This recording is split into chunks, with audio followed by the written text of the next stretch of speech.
Great, well, welcome everyone. It's lovely to see you. I think I calculated this is our 22nd webinar since our lives were changed in 2020, and it promises to be just as fascinating as the others, apart perhaps from the ones I did. Seb Coulthard, who's with us today, is going to talk to us about Shackleton's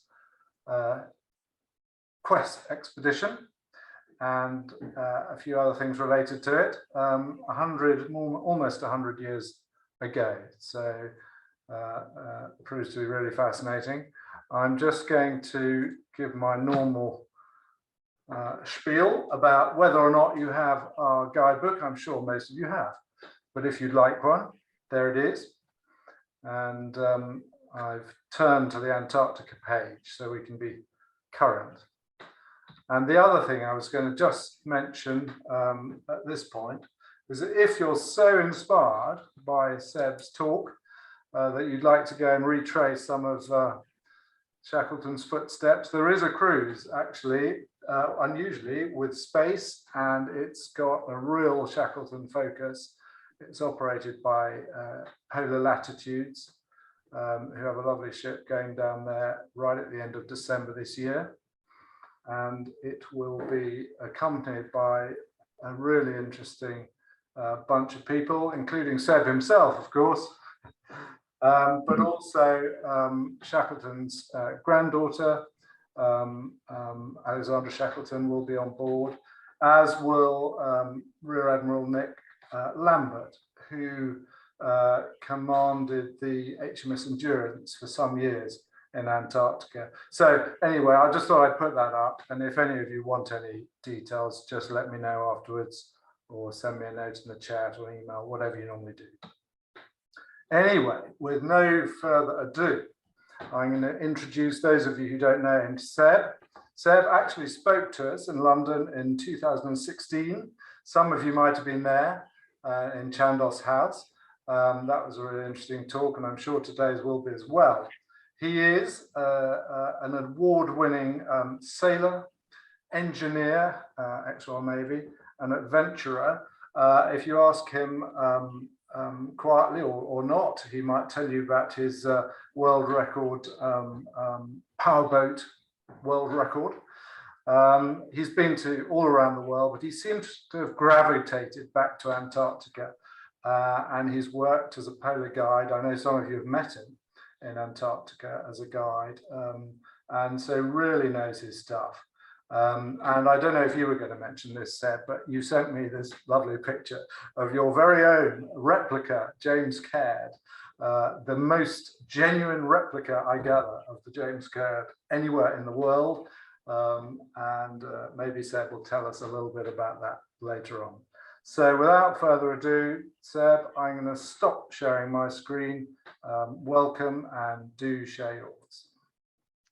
Thank you, Ed. Yeah, it's a pleasure to join you all again. If we haven't met before, then welcome. It's always a pleasure speaking on behalf of Last Frontiers and also Polar Latitudes, who've been very kind to me over the years and allowing me to visit the Antarctic and also working there, which is an absolute joy. And if I share my screen here, I'm going to tell you a little story.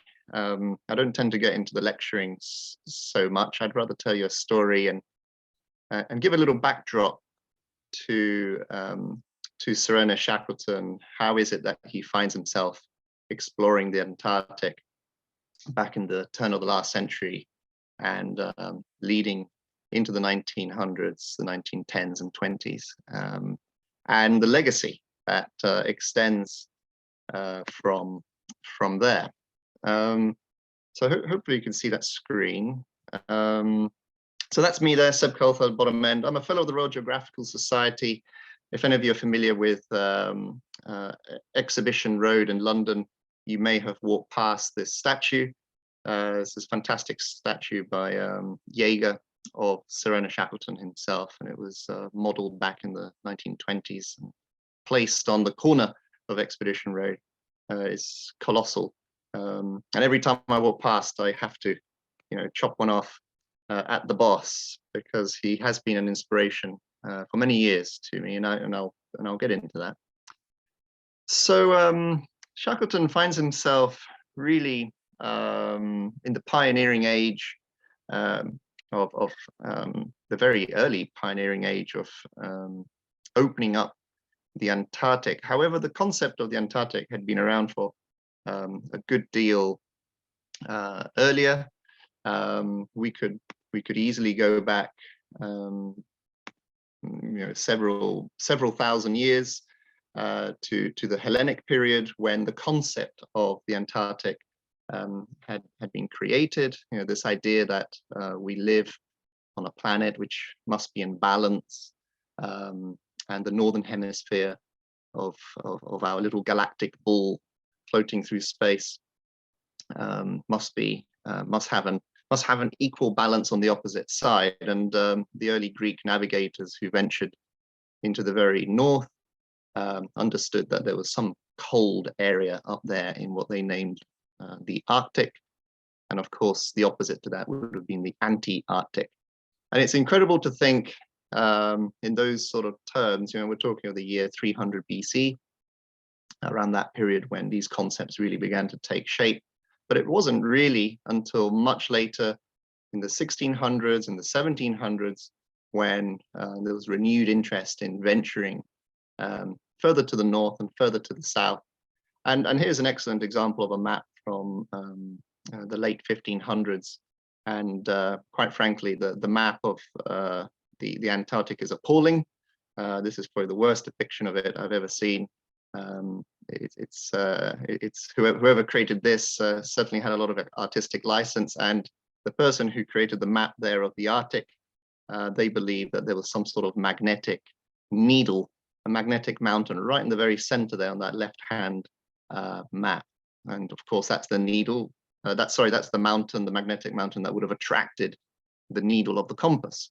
And it's incredible how these early cartographers fabricated this idea that there was land there that surrounded this magnetic mountain, when in fact we now know that the Arctic is actually an ocean, a frozen ocean surrounded by land. It's the complete opposite to the Antarctic. So no story of the Antarctic would be complete without mentioning this gentleman, James Cook.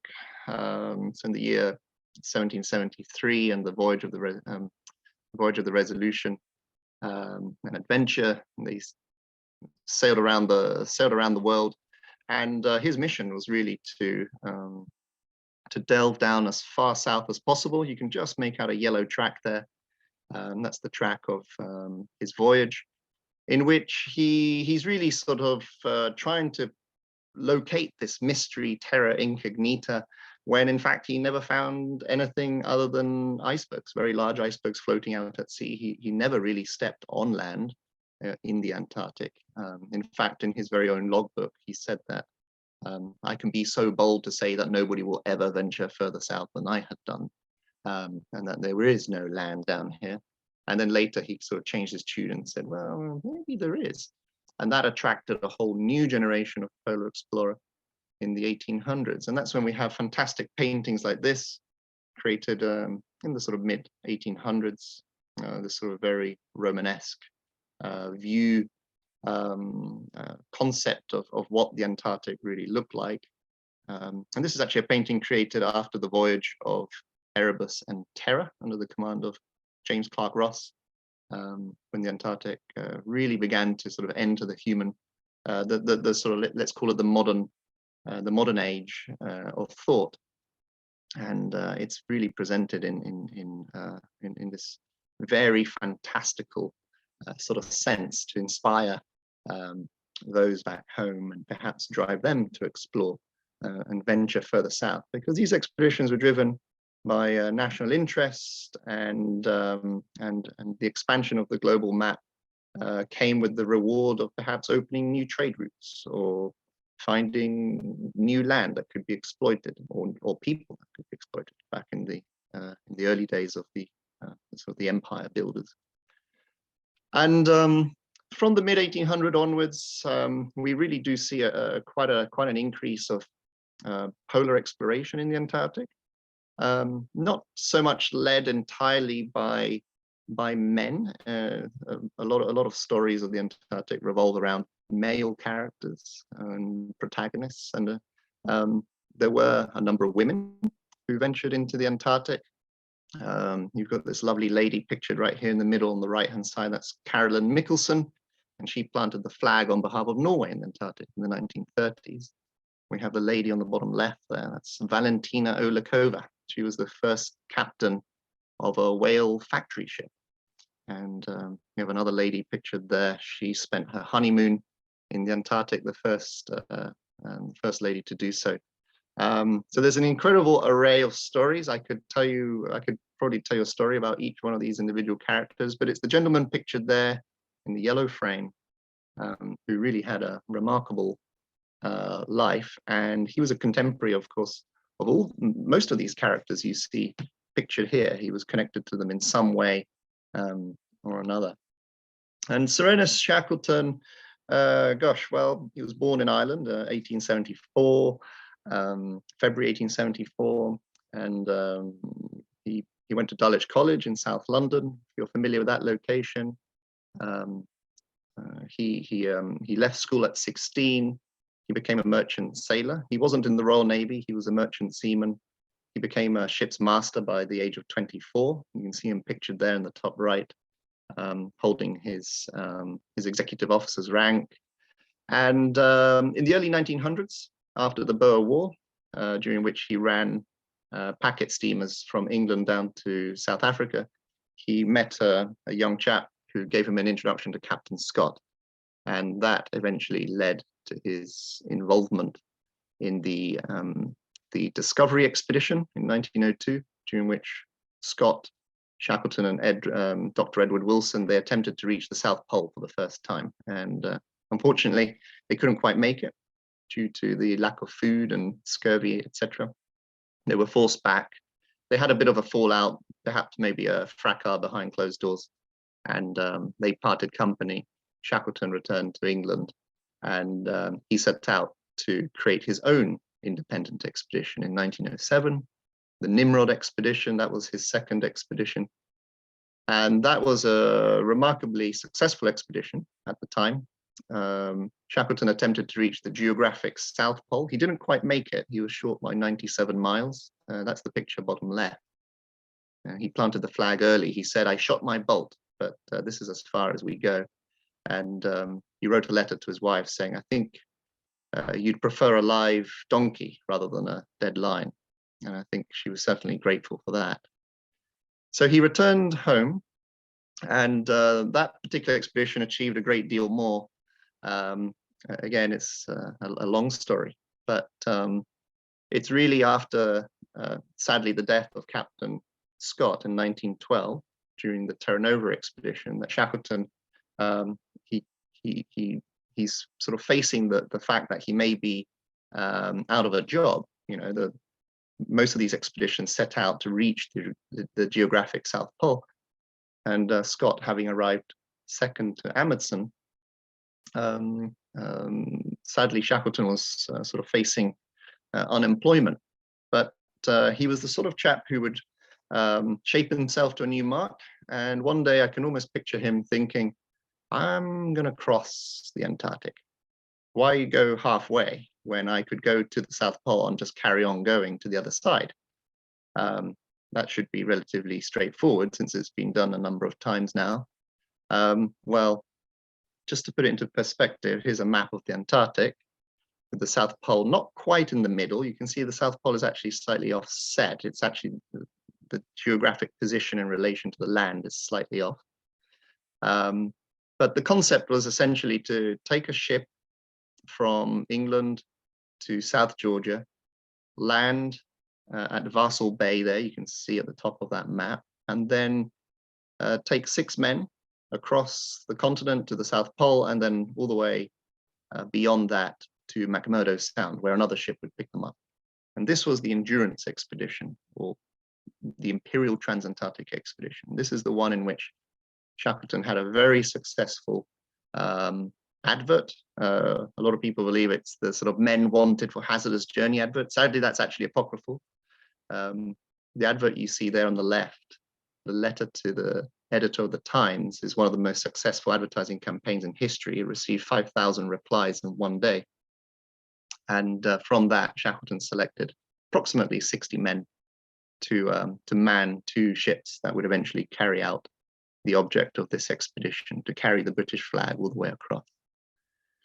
And they selected this ship for the Weddell Sea side of their expedition, the Endurance. It was named after Shackleton's family motto, "By endurance we conquer." It's built in Norway under a partnership which were actually attempting to use this as one of the very early, let's call them cruise ships or cruising yachts to go into the Arctic. And back then there was an appetite for hunting polar bears.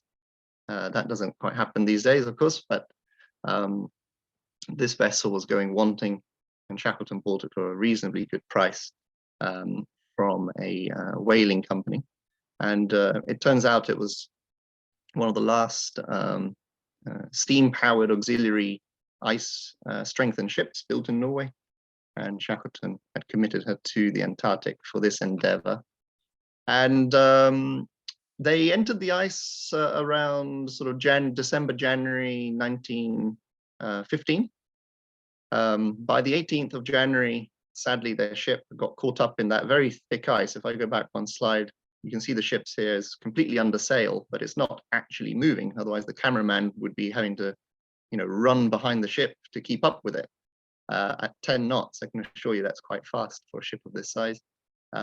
But no, the ship is actually stationary here because it's trying to break out of this ice that had gathered around them. But sadly, the ship succumbed to the pressure of that ice, and just 10 months later, she was pushed over onto her beam ends. And just a month after that, she was completely turned to splinters.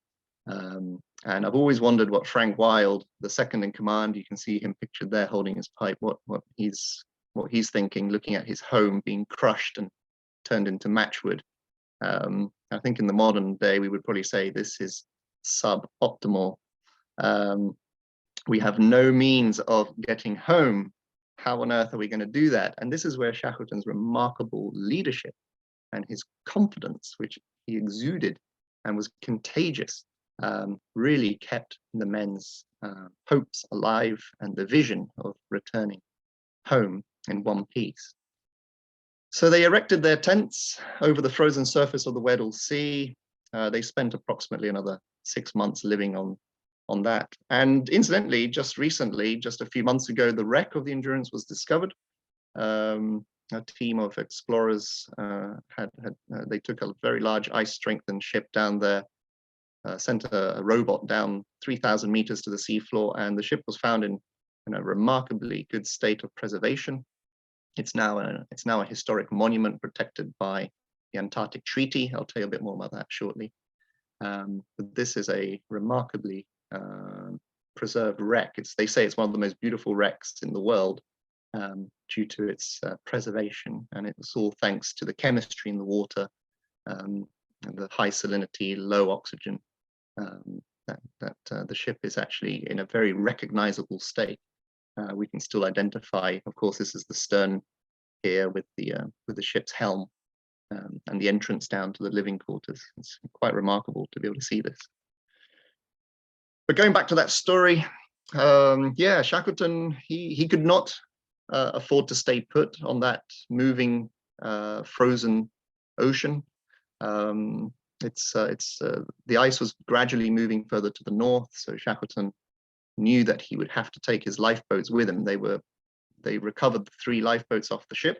They began dragging them towards land. Incredibly difficult, I can tell you from experience. Ed mentioned earlier, I own the world's most faithful replica, seaworthy replica of the James Caird. We use it for sort of film production and private expeditions, that kind of thing. And that thing weighs about 3 tons.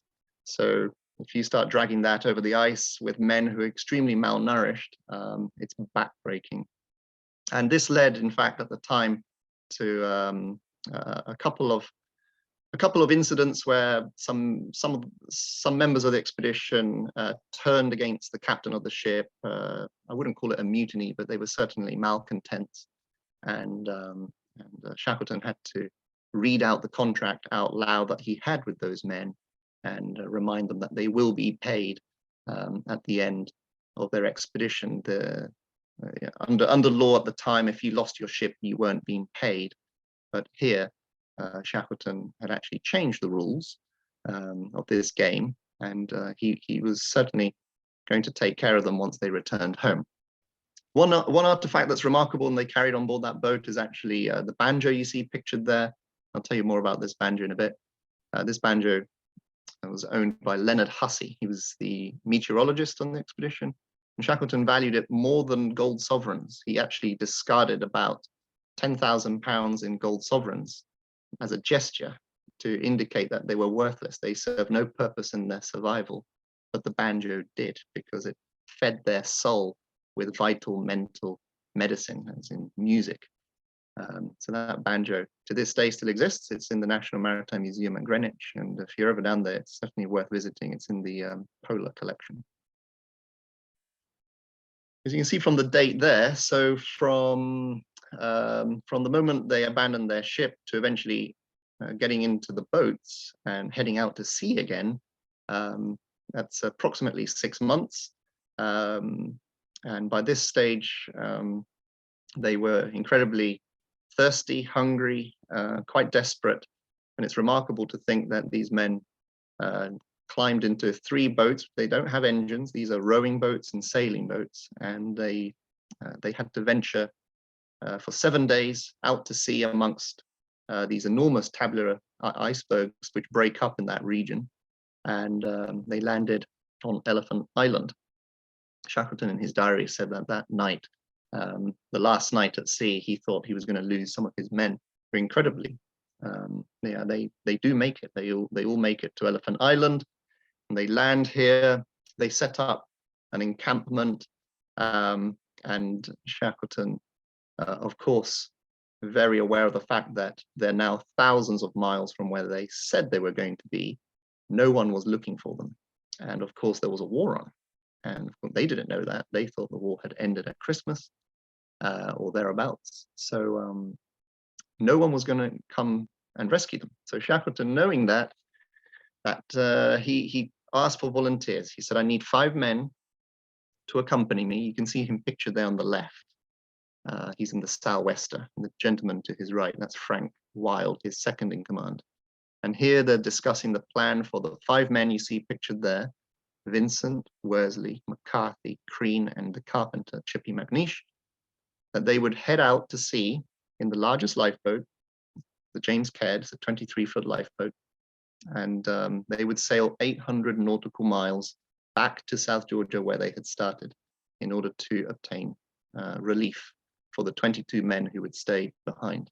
And today, if you read any account of this voyage, it goes down in history as one of the greatest feats of seamanship and navigation, amongst others. There are some quite remarkable feats, but in terms of polar history, this is certainly probably its golden moment, I would say. They headed out to sea, and there are no photographs of that boat journey. There are only words and beautiful account. There's a beautiful account written by the captain, and I've taken this map here. This is actually from we have this itinerary in later in the year, where we're going to be setting sail from Ushuaia over to South Georgia down to the peninsula. And just to give you an idea of our ship's track in yellow, you can see the voyage of the James Caird there is illustrated in blue from Elephant Island to South Georgia. And depending on the ship's track, we may certainly cross paths with history. And in South Georgia, we'll absolutely cross paths with Shackleton and his legacy there. And incidentally, just to give you an idea of the very high-tech navigational equipment they had back then, that's the actual sextant that they used to cross the Southern Ocean. It's in the Polar Museum in Cambridge. If you haven't been, I really recommend you go and visit. It's the finest collection of polar artifacts in the world, in my opinion. But the item you see pictured on the bottom left, that's the nautical almanac they used in the James Caird. And if you want to see that, we have to go to Grytviken in South Georgia. And you can see the page there, that's June 1916. The page for May, when they were sailing across this stretch of the Southern Ocean, actually dissolved during their boat journey. And they said it was always a race between that page dissolving and arriving to the island. And amazingly, they do that. It took them 17 days to accomplish that feat. And in 2013, I joined an expedition where we reenacted that boat journey for a documentary series produced for international sort of television networks and also the domestic networks here in the UK. I helped build this replica you see here. This was a, let's call it a survival capsule. It didn't feel much like a lifeboat.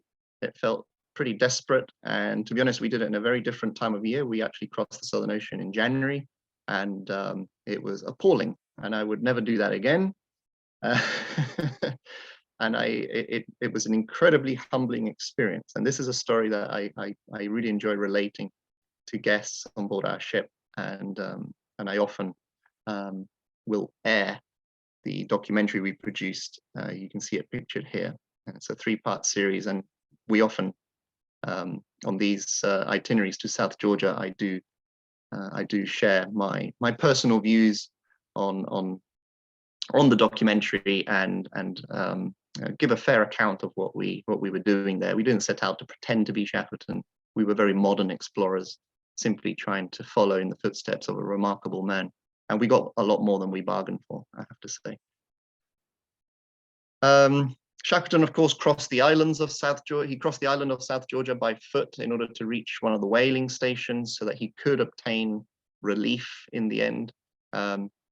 They did that in 33 hours. They covered 22 miles in 33 hours. To this day, no one has been able to repeat such a feat. A number have tried. Some of the world's first, top mountaineers have attempted this and not quite got there. It's taken a lot longer, or they've had injuries. To think that these men did it at the edge of what was humanly possible is really quite amazing. And we do get to cross paths with them. As I mentioned earlier, if some of the top mountaineers haven't been able to cross the interior of the island, but the last 5 miles of that remarkable trek they take across the island, depending on the snow conditions and the weather, we do enjoy following the mountain crossing up and over the final ridge towards Stromness whaling station. You can see in the background that's called Breakwind Ridge, probably named inappropriately by some Edwardian a long time ago. But down in the bottom there, you can see there's a beach that's called Whistle Cove. There's a lovely king penguin rookery down there. And it is here where Shackleton hears the sweetest music he had ever heard. And it was the sound of that whistle. And that's the whistle from Stromness whaling station. And it's in the museum at Grytviken. So if you want to come and take a look at it, you have to come on down with us.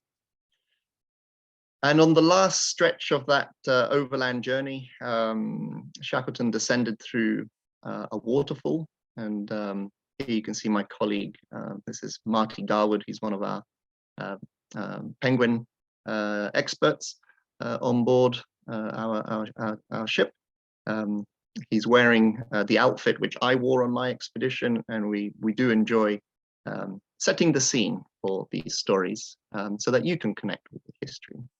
And it's also here that Shackleton writes some of his most beautiful verse, really. He was the only polar explorer of that time who wrote poetry.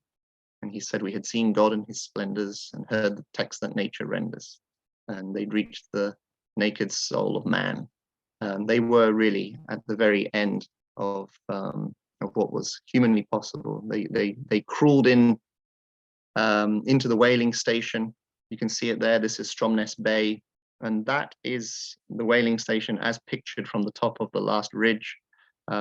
We do often get up there with guests who are willing and able and fit, and we can, and when we're blessed with good weather, we can certainly get up there and take a look down and shake hands just like he did with his fellow colleagues. And you can see Island Sky there. That's our ship at anchor in the bay. And we'll get a warmer welcome though when we reach the beach. You know, who the hell are you? That's actually the question somebody asked these three bearded men that turned up in 1916. And those three bearded men turned out to be Shackleton, Worsley, and Tom Crean. The other three men had stayed behind to look after the boat and themselves. They were in very poor physical condition by that point. But Shackleton did what he set out to do. He raised the alarm. He obtained relief for his men on Elephant Island, thanks to the help of the British government in the Falkland Islands, with help from the Argentinian government, the Chilean government particularly, and the Uruguayan government. And it's really the Chileans who step up to the mark, and they've been a close ally of Britain, of course, for many, many years. And it's this particular ship here, the Yelko, you can see it there, it's a steam tug, conveyed Shackleton back to Elephant Island, and they reached it 4 months later, and they rescued everybody off the island and returned them home. And it was a huge success, despite the failure. It all depends on what is the measure of success. He gave up on the idea of crossing the Antarctic. His new mark was to save his men, and he didn't dwell on the past. He focused on the present. And in that moment, when he returns to civilization, he turns his focus to another pressing matter at the time, and that was the war. And the war was still on, and Shackleton knew what his duty was. He joined the British Army. He was sent to Russia, to the Arctic campaigns up in the White Sea after the Bolshevik, the Red Revolution, and of course that's another story as that page of history turns and the Soviet Union was created. But you can see the Banjo there. It survived the journey too. And Leonard Hussey, he joined the army and spent his time in France. One of the other expedition members later on would help develop what we now know as a parachute. At the time, that was known as a guardian angel. But of course, they weren't issued to pilots at the time, especially British pilots, or some of them, due to this idea that pilots may just bail out of their planes in fear of their enemy. But after the war, Thomas Ordelise, he was a colonel in the Royal Marines, he helped develop that. And a number of these characters you see here really do, they give up their lives, they give up their health to perform their duty. The picture you see at the bottom right there, that's Frank Hurley. A lot of the images you've been looking at were taken by him. He was the expedition photographer. He's an Australian. And one of his colleagues at that time during the war, another polar explorer, a very notable polar explorer who actually fell through the pages of history. His name was Hubert Wilkins. He's pictured there on the right with holding the camera. Sir Hubert Wilkins, later, he was knighted in the 30s. But after the war, when the peace came, this is where Shackleton comes up with this concept to return to the Antarctic, to explore the lands which they had failed to explore before, and perhaps open a whole new swathe of terrain in that region. At this time, the map of the Antarctic was still very much blank, especially around the Weddell Sea area and the Ross Sea region. And the gentleman who helped fund this expedition is pictured just there over the right-hand shoulder of Sir Hubert Wilkins. He's the chap there with the moustache. That is John Kilua Rowett. He's a school friend from Shackleton's days at Dulwich, and they were both very good friends. And he appealed to his generosity, and he was very generous in creating this expedition. Shackleton was accompanied by a number of men from the Endurance Expedition, men who he deemed, they were all loyal, but these men followed him no matter what. And two in particular, we have Worsley pictured there in the middle, the large photograph of the captain. We have Frank Wilde on the top left. Hussey with his banjo, he came back. And the two doctors, McIlroy and Macklin, Alexander Kerr and Greenstreet, they returned, and another of others too, to help Shackleton in obtaining that vision, in achieving that vision of exploring. He also appealed to the nation. He wanted to open the Antarctic to a much wider audience, a younger audience. And you can see these two young lads being watched by Mr. Rowett as they hoist up the flag on board their new ship. This is the Quest, the RYS Quest, the Royal Yacht Squadron vessel. And the lad on the left, that is James Marr, Scout Marr, and the one in the middle, that is Norman Mooney. And they were both selected by Shackleton after an appeal in the newspapers at the time to have two young lads accompany the expedition so they could relate their stories and their adventures and their expedition to others. Expeditions are not what we did, it's what we learned and how we share it with others. And these two were certainly a new generation. And the idea was to take this vessel down into the Antarctic and use aeroplanes. You know, the aeroplane was the big development of the First World War, but sadly, due to funding and logistics issues, they were never able to get the aeroplanes. So the ship sailed without them, to the discontent of a number of the crew, but nevertheless, they left London back in 1921. You can see these wonderful photographs here as the Quest leaves St. Catherine's Dock, sailed down past the Tower of London, underneath Tower Bridge and out to sea. And they ventured all the way back to that original starting point of South Georgia. And for me, this journey has always felt like it's been one of, it feels like it was an expedition into their own past. They wanted to reminisce on better times before the war, before the influenza pandemic back in 1917. It felt like they were going back to a place that drew them because of the comradeship and the beauty of the Antarctic. Their goals have always been interpreted differently by a number of historians, but to me it felt like it was a journey into their own psyche and who they were, and they wanted to find their place in the world.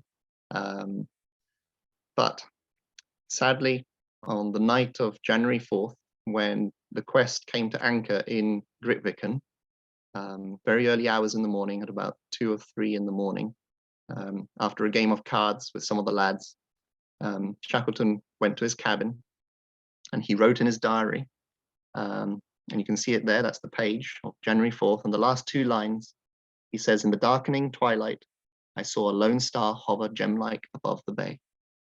That very bay you see there, that's Grytviken. And he went to bed, and yeah, unfortunately he had a heart attack. He died at the age of 47, surrounded by the mountains that forged his greatness. And a message was telegrammed back to England. His body was removed from the ship, placed aboard a whale factory ship carrying cargo, and they went back to Uruguay. And there, a reply was received by the British consul from his wife, Lady Emily Shackleton. You can see her pictured there on top right. And she made a request of the Uruguayan government that he be returned to South Georgia and laid to rest there. By then, the Quest expedition had decided to press on under the command of Frank Wilde. They felt that is what the boss would have wanted, to move on to the new mark of their expedition and carry on the vision that he had. And of course, sadly, once the soul of an expedition such as this is gone, despite their best efforts and a journey back through their own past, and I can almost imagine them reminiscing as they were sailing down into the Antarctic. And they did extend the map of the Antarctic significantly in the Weddell Sea area. They went back to Elephant Island. They mapped a number of areas that we enjoy visiting there. Rowett Island, for example, Cape Lookout. And they returned home. And they wrote, Frank Wild, the commander, he wrote this account of that expedition, Shackleton's Last Voyage, the story of the Quest expedition. It's a remarkable piece of writing about their work in the South Atlantic and the Antarctic. It really is wonderful. I recommend reading it if you're going to head down there. But before they returned to England, they actually stopped by South Georgia. And to their surprise, they found that Shackleton had been returned and buried there. You can see them here, standing next to his grave. And it's very late in the year now. This is sort of, this is later sort of June time. Very, very snowy. It really is a magical spot. And his comrades decided to build a cairn. This is the cairn at King Edward Cove. And I've circled Hubert Wilkins there because he was the gentleman who captured all of the film and images during this expedition. And his record is remarkable. And he would go on to open the Antarctic with the aeroplane that was not on board of their ship. He took that idea and built on the vision of Shackleton. And you can see him there pictured top left, and he's alongside other very notable pilots. We have Amelia Earhart pictured there. She sat in the middle. And Richard E. Byrd. And he would go on to explore a vast portion of the Antarctic. So using the aeroplane concept of Shackleton, his legacy is that, and his legacy is frankly, it's complex, and but it spans across explorers too of that period. And Wilkins opened more land in the Antarctic in one day than anybody had done before. He flew 6,000 miles across the peninsula, opening a vast amount of land. And a number of expeditions came after that, with more airplanes in the 30s, in the early 30s, and in the late 30s, and then in the 40s. And of course, the Second World War comes along, and it shut down polar exploration, for the exception of one military operation called Operation Tabarin. And if you recall, Scout James Marr became the commander of Operation Tabarin. And this was the only polar expedition that went to the Antarctic, national expedition to maintain a presence in that region to prevent the enemy from setting up bases in the Antarctic and becoming a threat to the whaling fleet operating out of the Falkland Islands. And Shackleton's vision of crossing the Antarctic was finally accomplished in the 50s by the Commonwealth Transantarctic Expedition, a much larger group of men using not just aeroplanes, but also tracked vehicles and vast icebreakers. And it was Sir Vivian Fuchs and Sir Edmund Hillary who led that expedition. And on that expedition is that gentleman pictured in the bottom right. That is Giro Tapa. He's an Argentinian explorer, and he would also go on to explore a large swathe of the Antarctic Peninsula, which that's a discussion we can have on board a ship, because it is that piece of exploration which leads to this idea that the Antarctic needs to be divided into sovereign pieces of territory.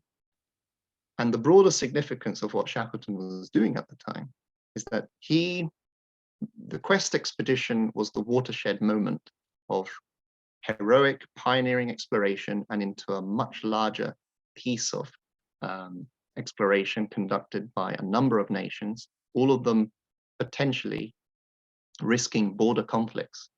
And in 1959, the Antarctic Treaty was drafted with the help and advice of a number of members of Shackleton's expedition. For example, Sir James Wordie, who was the chief scientific officer on the Endurance expedition, he contributed to the concept that the Antarctic needs to be protected for research, for science research and peace. So tourism came a little later in the 50s and in the 60s, and we see wonderful articles like this in Life magazine and IATO was created in order to manage tourism there, so that people wouldn't go around picking up penguins and hugging them. We don't like to interfere with the wildlife there. Instead, we allow the wildlife to come to us. We are guests in their home. And when we visit Grytviken aboard our lovely little ship here, we now visit sites of historic interest. This was once a whaling station. It is now a piece of industrial heritage. The harpoons, which once hunted the world's largest mammal, now lay rusting on the ground. And it serves as a reminder of how the Antarctic was used and abused, explored, and eventually conquered and opened to a much larger audience. All of you, everybody at home, and we're very lucky in that we can now return and see that the whales are also returning. This is a very large group of humpback whales we encountered on one of our trips just a few years ago. And the numbers are healthy. They're increasing, which is wonderful certainly in some areas. And that whaling station, the manager's house, is actually now the museum. And this is where the nautical almanac and the whistle are kept. And you can see there are artifacts there from the whaling period. There you go. There's the nautical almanac and the whistle. It's really quite an amazing location to visit. There's also a replica of the James Caird there. This was one used in a movie not so long ago. It gives you a very good idea of the sort of boat that Shackleton would have crossed the Southern Ocean in, and the church in which he had his funeral still stands. This was built in Norway in 1913 with timber from Norway and Sweden. This is essentially the world's first IKEA church, and it was transplanted all the way to the other side of the world, and it still stands. And we often go in there and read the memorial plaques, and sometimes we'll ding the bell. And Shackleton's grave is not too far away. It's just on the other side of Grytviken Bay there, and we do enjoy paying him a little visit, and we'll have a little libation, a little drink of whiskey, and we'll perhaps sip some of it and give him the rest, and we'll say a few words to really commemorate a remarkable man and his shipmates and all of those people whom were left behind, who had perhaps the harder task, especially when they didn't return. It really is a pace of pilgrimage, I think, for some polar adventurers, and it really is humbling. It's an amazing experience, and we've come a long way from the early Zodiac cruises. This is a photograph of the 1950s when they used to use ships' lifeboats for taking people on tour. Now we use some very nice, some quite sophisticated boats, and we can do so in comfort. And go back to the ship and enjoy the warmth and a hot drink. And there are relics of a time long gone, the footprint of human occupation in the Antarctic. It's very small, and when we do encounter its past, this is the wreck of a whaling ship. It really does go to show that the Antarctic has a very strong will, and human will is nothing really in comparison. And we may encounter a few king penguins, perhaps 300,000 of them or 150,000 of them, depending on where we go and which areas are open at the time. We have vast numbers of fur seals. If you're lucky, we may get to see one of these. It's a blonde fur seal. Plenty of gentoo penguins. And this wonderful bird, the wandering albatross, we're always on the lookout when they follow the ship, especially in that region. It's the world's largest seabird. It really is magnificent when we do cross paths. And as I said earlier, we have magical moments when the wildlife will interact with us, and other moments where we have to concede to them. And we'll visit Port Lockroy. This was created by James Marr, Scout Marr, back in the 40s in 1943. If we're lucky, we can stop there if the weather allows. And we'll take our time and our best effort to create experiences for you. Bear in mind all the photographs I've shown you here. These are experiences of others. When we take you down there, you have a very unique experience, all of your own. You can jump in if you wish, or you can enjoy it from the shore or from the comfort of a kayak and shrink into the scale of the place, and return home a polar ambassador. So hopefully that gives you a little flavor of the Antarctic and really the legacy that Shackleton leaves behind. He inspires many, many people to pick up his story, but I'm surprised by how many people are inspired to travel so far. And when I encountered it for the first time myself, I can absolutely understand it, and I'm drawn back every year, and I've turned it into my full-time profession. So I hope to see you there if you might join us. Yeah, thank you very much. Thank you. That was just fantastic. Thank you so much on behalf of everyone here. It wasn't just Shackleton, but for me, you brought so many other people to life, and I feel quite moved really by it. Unusual for me. He obviously was a poet. There is a quick question from Liz, just in case you know, the cartographer, I think this was the Cook map you showed right at the beginning, and actually I noticed that it was really accurate on New Zealand, for example. You don't know who the cartographer was for that one? I'm not sure. I'll have to look back at the referencing, but a lot of voyage information from that period was gathered in order to create those charts. So, for example, the early voyages around Australia, they were created by Herzl Geritz. He was chief hydrographer for the Dutch East India Company. And you have to, at that time, I think you have to understand, a lot of voyage information was sort of either shared openly between nations, or it was stolen or acquired, a prize from a ship. When Cook ventured down that way, he was attempting to map Terra Incognita, but in fact he comes across New Zealand, he comes across the coast of Australia, and disappointingly he thinks, oh, I haven't found the Antarctic. And in fact he'd actually completed the other half of the Australian map. He went all the way around New Zealand thinking it must be part of Terra Incognita, when in fact it wasn't. So it's amazing how the voyage, those early voyages really add bit by bit to the world map. And bear in mind, at that time as well, we knew more about planets in the solar system than we did about the Antarctic. We had mapped the surface, I think, of Uranus in the 1700s before we had mapped anything in the Antarctic. Yeah, it's quite incredible. So that's a whole story I can relate on board down there.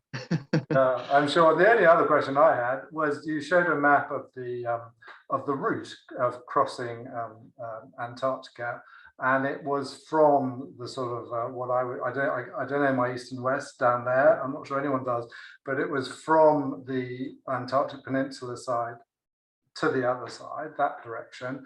And yeah. My wife's goddaughter has just, well, a couple of years came back. She was on that first all-girls team to cross, and they did it in the other direction. And I wondered, is one way easier than the other? I'm sure neither are easy. If you're crossing the Antarctic from the New Zealand side to the Weddell Sea side, to the South America side, I think the reason they prefer to do that, it's more to do with where you can obtain rescue from an aeroplane. If you're going in the opposite direction, you're basically moving further and further away from the nearest air rescue facility. But if you cross from the New Zealand side towards Latin America, you're actually getting closer and closer to the fuel depots, and the range of those aircraft diminishes. So it gives them a fuzzy feeling too, that they're not flying too far away, but you're actually coming closer towards them. Great. Thanks, Ed. Well, look, as I say, I don't see how there can be more questions because you've just covered it all. And if anyone wants to ask you, they'll just have to go on the cruise, and then you've got all the time in the world to tell them all about it. So thank you so much. Really fascinating. And yes, seriously, if anyone does want any more details, drop me an email, let me know. And Seb, good luck next season. Have a great time. And I wish I could see you down there myself sometime. Thank you very much indeed. Thank you.